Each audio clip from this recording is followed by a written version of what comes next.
Angela Hochman, your host of In the Kitchen on STL TV, where we give you just a little glimpse of the incredible, vibrant food scene here in St. Louis. So, I think breakfast is the most important meal of the day. And you know who else does? The chef and owner of the Biscuit Joint. I've got Mr. Elliot Brown. What's up, Elliot? What's up? How are you doing? I am doing awesome. How are you? I'm very good. I'm excited to be here. Oh my gosh. Anytime there's cast iron and biscuits within reach, I'm like, it's gonna be a good day. Yeah, you always got to use cast irons. It's the way to go. Yeah. I might need a little 101 off camera on how to care for a cast iron. Absolutely. So, shall I call you chef? You can call me Chef Elliot, whatever works for you. Okay. Well, Chef, what are we cooking up today? So we're gonna cook both some sausage gravy. There's a little twist we do on ours, which isn't like very, I guess, familiar. It's nothing really crazy, but I've found through making it and testing it out that it definitely goes a long way as far as flavor. And then we're gonna make the OG, our signature sandwich. It's definitely our biggest seller by far. It's sausage, egg, cheese, essentially. But we just basically, we make little tweaks to the way we pick things up, just to like kind of put forward the best sandwich that we can do. Absolutely, and I do think, you know, there's a decent amount of breakfast places in St. Louis. Yeah. A fair amount of sausage and egg cheese sandwiches to be found. What, if you can put into words, what makes yours so special? So, like you said, there's a lot of breakfast spots, but I think with breakfast, it's so like broad that it can kind of mean a lot of different things. So I kind of wanted to like boil that down and be like my favorite sandwich item has always been a sausage, egg, cheese. I've always wanted to own a sandwich shop. So really, like I said, it's a sausage, egg, cheese. Like you've probably had one at McDonald's or heck yeah. Yeah, like everyone's had one before. Yeah. So it's like you said, I trust yours more than McDonald's. Right. So like you said, I just really wanted to like focus on like what makes a good sausage, egg, cheese biscuit. So like, well, one, I've always liked smash patty burgers. Yes. So I was like, I've never seen that on a sandwich. So that was kind of what made me think to get the flat top and smash them hard to get those crispy edges. I think you are the OG of these sausage egg sandwiches because I've never had the smash. So I was like, I've even Googled like smash patty breakfast sandwich just on Google, and I haven't really seen it anywhere. So that was kind of where that came from. Because we're smashing them, they'll burn really fast if it was traditional breakfast sausage. Because there's usually like some type of honey or syrup, brown sugar. So instead of putting it in the sausage, we add it into the sauce. So that is a sorghum aioli. Wow. So sorghum's like it's a lot like molasses. It's popular in the South. So I wanted to have it actually in the breakfast sausage itself, but I found out that they would all burn. So that's why we used it in the sauce, which just helps with like the texture. So having the aioli on there gives it a sauce. And so it's just kind of like all layered up. It's all like pretty familiar flavors that you've had, but it's just like rethought and brought in a different type of way. I love it. And that's great to know about the smash burgers burning easy. Maybe that's been my excuse why I burn things. Oh, I thought I was making a smash burger. Yeah, just blame it on that. Like waving the towel in front of the fire alarm. That's how I know it's ready. Yeah. So we're starting with the sausage now. So this is the sausage we actually make in-house. So it's pretty traditional. I mean, we get the ground pork with the sage, lots of sage.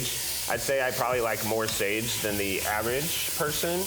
I don't even know that I've had much sage in sausage. Yeah, so sage in breakfast sausage is, well, I guess depending on who you ask, in my opinion, it's traditional. Okay.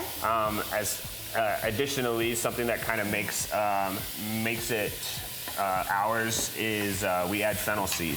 Oh, I love fennel. We are going to get along real well. Yeah, so fennel's one of my favorite ingredients just in general, in any form. Too. So like we like to toast it really hard and then blend it. Well, like, because you could buy it like fennel powder in the store, but it's just like, it doesn't do justice. You always got to buy it whole. But there's something about the seeds. I like to get it on the hill. Little shout out to Viviano's. Absolutely. Or De Gregorio's. But yeah, there's something about these spices that are, this is 1000% already setting it apart. Absolutely. So it's like, and like I said, I just like the type of food I like to cook is always just like focus on like technique and kind of let the food speak for itself. Absolutely. So that's like I always start with the sausage first. I will allow it to kind of like you would if you were to make like bolognese or something. Like the little sticks on the bottom is not a bad thing. So you want to let that cook down. And then another thing we do with ours, which isn't very traditional, is we add chicken stock to our gravy. Something that haven't really enjoyed in the past with breakfast sausage or with gravy is that it gets like really like thick and clumpy if you use just milk. Sure. Because like milk itself, it's like I don't even know like why the texture just really bothers me. Something about it, it's very pasty. cornstarch-like, you know, the thickening. So that was something that I was like definitely going to avoid at all costs, which the stock really helps with that. And if you're like, we roast our bones, there's onions, there's celery. We like make a very, very flavorful chicken stock, which just makes the gravy even better. Incredible. I can see why this is one of your most popular sandwiches. Definitely. What other things can people expect to find on your menu? So I think something that I'm excited about, I would say, was the fried chicken sandwiches. So if you know any chefs, you'll find out like even if we cook fine dining food when we're home, we are big fans of like, you know, pizza rolls. Heck and like yes. frozen, like, Bagel bites, fish sticks, basically yeah. eat like a toddler. Absolutely, because when you get home, you're not really trying to cook. No. So something I've always really loved is chicken patties, spicy chicken patties. Ooh, like yum. the Tyson in a bag. I eat them all the time. So when I was coming up with my own chicken sandwich, what I didn't like about chicken biscuits in the past is that the chicken's like very bulky and big inside of it. Yeah. So you like have to cut it in half, or you can't even eat it like a sandwich. So I wanted to make a flatter version. So we take our chicken patties, we take chicken thighs, we grind them with different spices and basically make like a chicken sausage of sorts. From there, we'll patty the chicken. We'll par freeze them for like 15 to 20 minutes. That way we can like pick them up and then we bread them to order. So it's kind of like a homemade chicken patty is what we were going for. Yeah, so the chicken patties, like I said, during service, it's very, very fast. Yeah. Because we kind of hold on to the fact that we want to be quick service. So that we, anything to like keep service going nice and fast. A lot of like our busy prep work comes like before service while we're closed. That way we can really focus in on getting food out quick for people. Right, without compromising the integrity of the food. It's fresh. You're not getting essentially fast food. You're getting quick, fresh food. Very quick food. Mm-hmm. That's awesome. So, but I want to hear what is going on with the cinnamon rolls and why are people losing their minds over them? So the cinnamon roll is funny. So it's actually, it was when we were still in my loft, at dinner at the loft. And it was kind of like when I was testing out if I wanted to even do the biscuit joint, but I was like, I knew we needed to have some sweet options, and like, I'm not necessarily like a pastry chef by any means, but one night I was making biscuits and I was just like, I wonder if I rolled these thin, if I could like fill them with something. And then I was looking through my cabinet. I didn't have cinnamon, but I found Chinese 5-spice. And Chinese 5-spice is primarily cinnamon. So I was like, oh, that's interesting. So it's like cinnamon and cloves, star anise, fennel, there's Szechuan peppercorns. So basically I took like that and kind of tweaked it into like a more sweet version of that. And then what came out was like this super flavorful, like savory, sweet kind of cinnamon roll. But honestly, it was me completely just messing around, having fun at my house, and stumbled onto something really good. Yeah. I'm a huge proponent of improvising with 100%. Whatever you better and whatever's in your house, because I don't want to be grocery shopping every day. Yeah, my mom's a great cook, and she's big Dutch oven, like loves to have a cast. Yeah, so like on Sundays we would have a lot of times like we'd just like make a stew with whatever we had left over from the week, and it was my favorite. But because it was just like, what will it taste like this week? Well, we got some of this, some of that. Yeah. It's always good. We never are afraid of leftovers, but that's what we do at my house too. Well, we go to my parents for Sunday dinners as well, and we'll improvise whatever we want to throw in, and it's the best way to eat. It's the best way. Yeah. So you're very passionate, I can tell, about cooking and intentional about what you put in all your food. Absolutely. Do you have a culinary background? So I've always worked in restaurants. My very first job was I was a busser at at BC's Kitchen in out in Lake St. Louis. Okay. And then from there, that was kind of like, I've always enjoyed cooking a lot. Like I was really into Emerald growing up. My mom was huge on Food Network, so it was just on a lot. And then I would like cook dinner with my mom a lot growing up. But I honestly, it never like dawned on me that I could be a chef. I don't even know why, but it's like this thing that I thought you were like born into or whatever. So then I like stumbled upon culinary school, and I was like, oh, I can learn to do this. And that's when I was a busser at the time. One time, like the dishwasher called out, and I needed to like go behind the line to grab something. And I remember it was my first time like behind there during service. And I remember wild. Yeah, and I was like, this is so cool. Especially during like a lunch or dinner rush where it's just your adrenaline is through the roof. Yeah, absolutely. So fun. So then from there, it was just kind of like, this is like something I could do. I really enjoy being at work. I like the idea of like serving people and the hospitality side of it. There was a culinary school at the time, Le Cordon Bleu, was like 15 minutes from my house. So I just like set up a walkthrough, and kind of the rest is history from there. And here we go. Is this your first restaurant? It is, yes. Congratulations. Thank you very much. It's very exciting. What made you want to focus on biscuits? So actually, when I found the space, I was looking for a space to host our own pop-ups with Dinner at the Loft. When I found that space, we happened to be next to a coffee shop, Omen Coffee Shop. Yeah, sure. So we're literally right next door. They didn't have food at the time, so I was like, oh, I should do breakfast. I've always wanted to own a sandwich shop, so that's kind of where the sandwich side of it comes from. Perfect. And then this recipe I just learned over the years of working, and I've always just been like, these are the best biscuits ever. I love it. And then that kind of one thing led to the next, and then we came up with a cool name, and like the rest is history. It's absolutely. Yeah. I'm gonna pause you right there, Elliot. We are gonna let this finish cooking. When we come back, we are gonna finish up the OG and learn a little bit more about the Biscuit Joint. So don't go anywhere, we will be right back.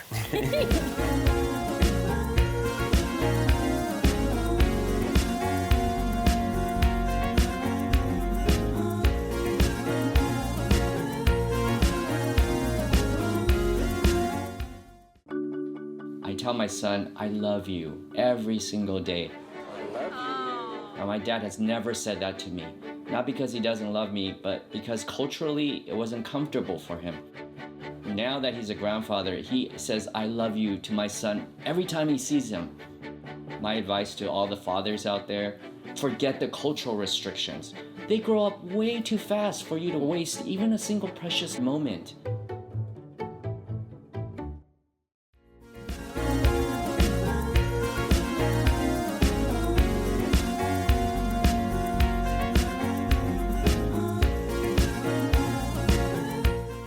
Welcome back to In the Kitchen. I'm Angela Hochman. I am alongside Elliot Brown, the chef and owner of the Biscuit Joint, which is a new amazing breakfast spot over there on Wash Ave.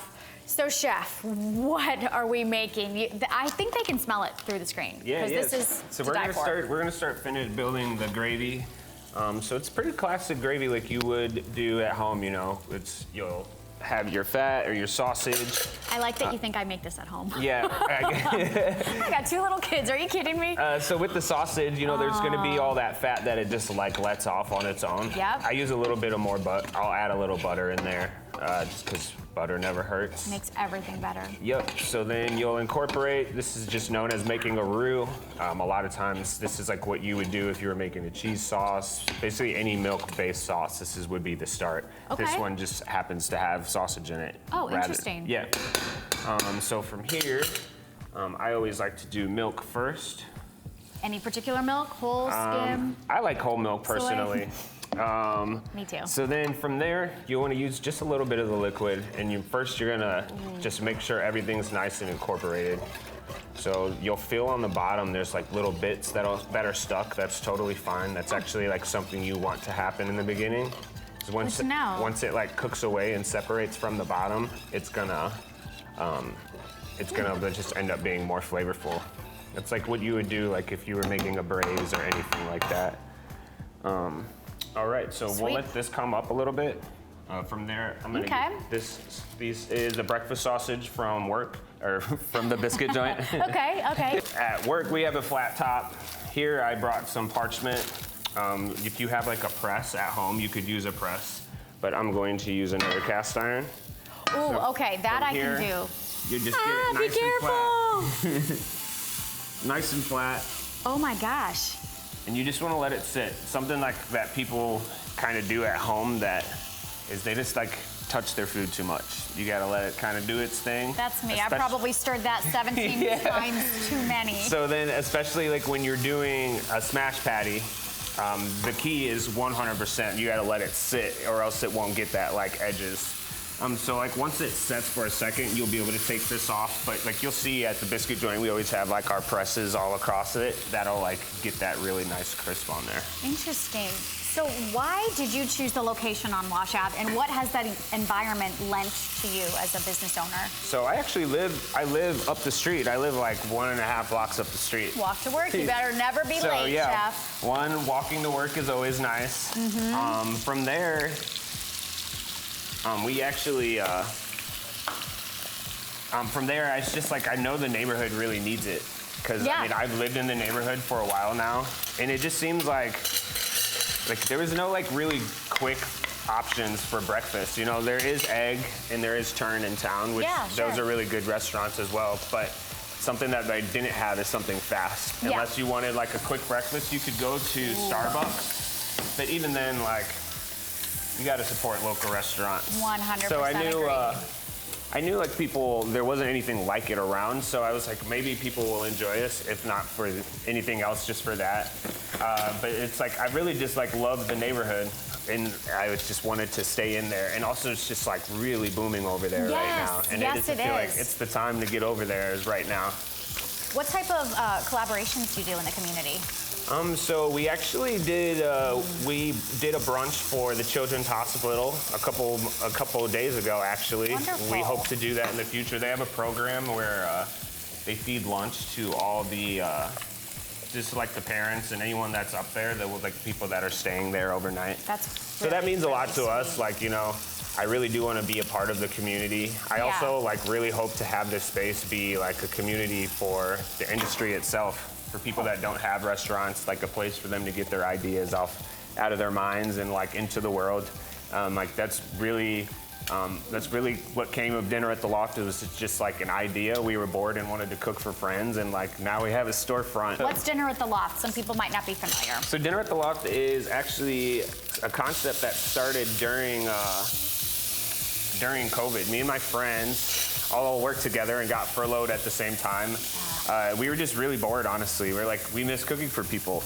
So we started posting menus on our Instagrams just to be like, you know, first 8 people. And, you know, at first it was just a lot of friends, especially because it was like COVID and people weren't going out. But as everything kind of relaxed, we kind of turned into this like traveling restaurant. So we go to people's houses and do tasting menus, both 3- and 5-course tasting menus with cocktail pairings. What? Yeah, so then we also host pop-ups. We were doing them at different spaces in the city, but that's kind of what came of, that's kind of why we ended up finding the Biscuit Joint. Originally was because we wanted to have our own venue instead of paying people to go use theirs. And then the Biscuit Joint just kind of came organically over time. Yeah. Oh my gosh. I know, and which is kind of surprising is people are always surprised to like find out that the Biscuit Joint was kind of, I don't want to say, it's definitely not a backup plan, but the space itself wasn't for that originally. It just like over time organically became something. And like now it's a really exciting, like something that's very exciting for us, especially because we get to use the same exact space for our other concept at night. And then we hope to like do some like even pop-ups in the future at, like I was thinking just call them like The Joint, and do like a burger concept for a night or fried chicken one night. Right, Like, there's so many people doing those things so well in town. Why not play together? Absolutely, and I'm like, you know, let me do one at your restaurant, then you do one at mine, and then we do someone here. Like I have a pop-up coming up in a couple months with someone I used to be my station partner, and now like he's trying to start his own pop-up. And it's cool that I get to like be a part of that and help like give him the space and like just be a part of growing other people's things, not just my own.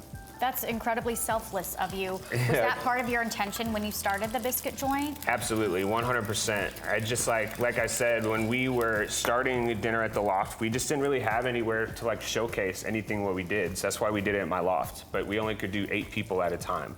So it's like, and I'm also just inviting 8 random people into my loft. Right, how was that? It was interesting. Yeah, I bet, that's a good word. It was definitely interesting, but I'd say like where anyone involved is really gonna always miss that part of it. It was a lot of fun. Yeah, right.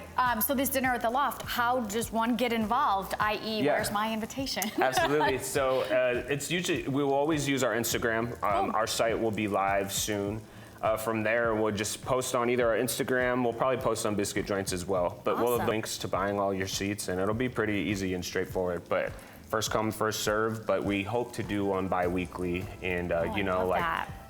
pair with different breweries for beer dinners. There's Videra wine, the wine bar that just opened. We have talked to them about doing some wine nights. Oh my gosh. Really just like, I'm trying not to even, I hate to like even say what it is, I know. because we try to like, we are whatever we want to be on that night. It's kind of like what we do. Awesome. Yeah. Should we play one of these up? I mean, when I have a Absolutely. plate in front of me, I'm so hungry. And Okay. this looks and smells so good. Okay, so we're Is gonna it let, almost eating time? it is. Okay, So good. we're gonna let this roll a little longer. Okay. We will, but let's get this How do one. you know when that's ready? Does it start bubbling? Yeah, so it'll get a Popping? little thick. I wanted to just get a little bit thicker. This would be fine, but I just like, whenever you're making a roux, when you're adding it in, it's like raw flour. So you want to have time for it to Oh, yeah. cook, or else you'll like taste that pastiness in Yep. there. You've probably tasted The it inside of a before. pancake that is not quite Yeah. ready to eat yet. Yeah, exactly. So get here, it. let's get this out of here, and we'll get some That looks heat. amazing. We'll get some heat on these. Okay. We'll get these toasted up. I see some bubbles. Yes. Things are popping in the gravy department. So let's get these over here. These are some drop biscuits I brought from this morning. Different than the other biscuits? Same exact dough, it's just a different style. So these would be considered laminated biscuits. They're like layered up. Those Okay. will require like a process of folding and laminating, what's called laminating. So you'll like fold and roll them out, fold, roll them out. Where these are, you mix them up, and then it's just like the ice cream scoop. I have done And those you before. just- I've not made those, but so- those you literally just drop it. Yeah, inside. and honestly, this is kind of the way to go if you ask me, especially for biscuits and gravy. They have like a more dense texture, Okay. which I like personally. Yeah, me too. So, yeah, I let's want it get really some on here. hearty, and I want to be full when I'm finished. That's how eating I it. feel. Yum. Oh, this is so good. All right. I smell We got the these sage. toasting up too. Yes. That is potent in a great way. All right. So, Oh, yeah. here, we'll do this one first. Okay. So we'll have the bottom of this. Here, let's move this. Can I? Oh, yeah. All right, so It's your bottom. kitchen today. So we always do a little sauce on the bottom. If Okay. you do sauce on both sides, the sandwich will slide around a bit too much. So we'll just do like a little dot. That'll kind Oh. of hold it in place. And then I like it, for like a the- little stamp. Yeah, exactly. So this will go here, and like I said, this is where the sorghum is. You can see the edges have like that crisp edge like Oh, you would yeah, they see with a do. smash patty burger. Oh. So then we will get this other bun. Oh my gosh, this looks so good. I do a little bit more sauce on this one though, because I do like it. Okay, so you made up for, for what you didn't put on that one. Exactly. Well, it's also a biscuit. It will absorb a lot. So as it's sitting here, this sauce is gonna go up into the biscuit as well. So you wanna like give it a little bit of extra. But I did yeah, not know there that. you are. Okay, is it time to eat? Yeah, if you wanna dive in, you can dive in, and then we'll Here, plate I'm up gonna this put guy. this over here so we can get some gravy going. All right. Oh my Give gosh. this a little more whisk. Should I cut it? Should I just jump in? That's up to you. I'm more of a dive right in person, but if you would like for me to cut it, that's up to you. Yes, please. Thank- I got you. If I was by myself or at Yeah, the like if you're at restaurant home. or with my family, I would just stuff everywhere. However, I gotta I be a feel little that. composed, just a little, like 10% for television. Oh my gosh. I love it when it crumbles off and we let no piece go to waste. No, no, no. All right. Thank you. Thank There you, you thank are. you. Okay. And this will be finished Wow, up here I don't even too. know where to start. Is this bigger than my head? Not quite. It's close. I'm gonna get this part that might be spilling. Okay, here we go, chef. Oh my, What do you think? I think I love it. Hey, that's what I like to hear. Well, you see, like when you take a bite, it does flake off a little bit, but for the most part, it's staying solid in your hand and it's like not falling apart, which is like really what we focused on all the way through, was that the food was eating cleaner. I and it like wasn't that. I very like messy. food that's like organized. Yeah. When you take a bite, it's not Nothing's just going- worse than a messy sandwich. Wow, okay, that was incredible. All right. I've had a lot of sausage, egg, biscuit sandwiches and things like that in my life. Okay. But nothing like that, my friend. Now let's finish this up. Okay. Whew. That was a good first course. All Now right. let's get cracking on the second. So, Oh, yummy. do a little bit of gravy on top. Typically, we'd have this like in a bowl, but this will be Gotcha. fun. As you can see, like you see our gravy is way less like thick as you would Yeah. see at like a traditional restaurant. It's like, I don't really like that like thick pastiness of it. I don't either. And then we always top ours with a little syrup, which just Oh. give you a little sweetness. That's kind of different. I don't know any place that Yeah. does that. Yeah, that's really like, well, one, buy really good syrup. Like we buy very good local syrup, which just like, you would be very surprised, like the flavor compared to like what you would get at a store. Wow. And then the parsley just kind of gives a little herbaceousness to like help cut through everything. And a little bit of color, a little bit of flavor. Oh got a my. spoon for you right here. This looks, I was just gonna say, how does one indulge Needs to in pick it this? up. Yeah, no kidding. Oh my goodness gracious. This is pretty. Because sometimes, you know, biscuits and gravy taste good. It doesn't always look the most well, I know, appetizing. like shooting it all like leading up to it, like when we had different photographers and stuff, they're like, what can you do to this? I'm like, it's biscuits and gravy, like, No it's all helping it. brown. Yep. Let's give this a whirl. This, Yeah, the syrup, that's where it's at. oh my goodness. Unbelievable. I'm glad you This enjoy was it. so good. Thank you so cannot much. thank you enough, Elliot, for coming in our kitchen today, making some fantastic dishes here.